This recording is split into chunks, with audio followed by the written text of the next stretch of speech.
যুক্তরাজ্যে taxi licence নিয়ে সংস্কার বা পরিবর্তন নিয়ে ভাবছেন সরকার। এ নিয়ে 13ই মে বুধবার পার্লামেন্টে রাজার ভাষণে কিছু বিবরণ তুলে ধরার পর সরকার এলাকার বাইরে ট্যাক্সি পরিষেবা বন্ধ করতে ট্যাক্সি লাইসেন্সিং সংস্কারের কাজ এগিয়ে নিয়ে যাবে। যেমন উলভারহ্যাম্পটনকে যুক্তরাজ্যের ট্যাক্সি রাজধানী বলা হয়, কারণ এই শহরে কাউন্সিল ইংল্যান্ডের বৃহত্তম লাইসেন্সিং কর্তৃপক্ষ হয়ে উঠেছে।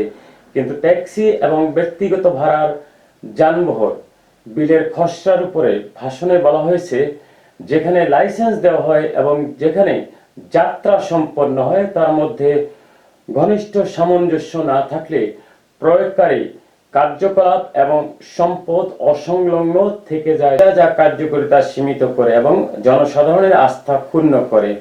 উলভারহ্যাম্পটন সিটি কাউন্সিল বলেছে যে তারা সরকারের যে কোনো সংস্কার পরিকল্পনাকে আন্তরিকভাবে সমর্থন করে।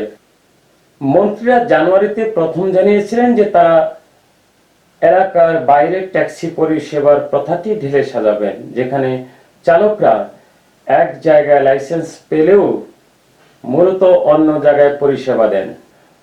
2023 সালের এপ্রিল থেকে 2024 সালের মার্চের শেষ পর্যন্ত উলভারহ্যাম্পটন ইস্যু করা ট্যাক্সি চালকের লাইসেন্সগুলোর 96% পর্যন্ত ছিল শহরের বাইরের বাসিন্দাদের জন্য। নভেম্বরের পরিসংখ্যান অনুযায়ী দেখা গেছে বিভিন্ন কাউন্সিল উলভারহ্যাম্পটনের ট্যাক্সি লাইসেন্সিং ব্যবস্থা নিয়ে উদ্বেগ প্রকাশ করেছে, যদিও আবেদনকারীরা যে কোনো লাইসেন্সিং কর্তৃপক্ষের কাছে আবেদন করতে পারেন।